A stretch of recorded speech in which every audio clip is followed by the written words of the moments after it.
তোমার ফোনটা একটু দাও তো, চেক করবো। কেন? দাও তো। তুমি আমাকে ভালোই বাসো না, আর ভালোবাসলে কেনই বুঝতে পারি না।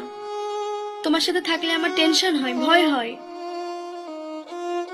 যার চোখে অনেক চেহারা ঘুরে বেড়ায় সে কখনো একটা চেহারায় ভালো থাকতে পারে না।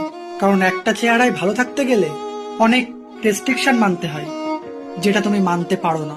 তুমি আমার সঙ্গে দেখা করতে আসলে হোয়াটসঅ্যাপ, ফেসবুক সবকিছুর চ্যাট ডিলিট করে আসতে হয়। এখনো তোমার ফেসবুকে, হোয়াটসঅ্যাপে কোনো চ্যাট নেই, সব ডিলিট করা। তুমি কারোর সাথেই কথা বলো না, এটা তো হতে পারে না।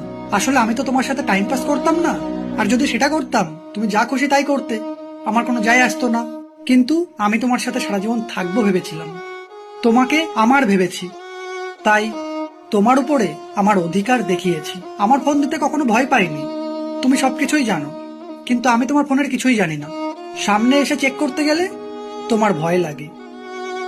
তাই তুমি আমার সাথে থেকেও ভালো থাকতে পারো না, টেনশন হয়, ভয় হয়। কার ফোন? দেখি কে কেউ ফোন না করছে, দেখি বললাম তো। কি হলো।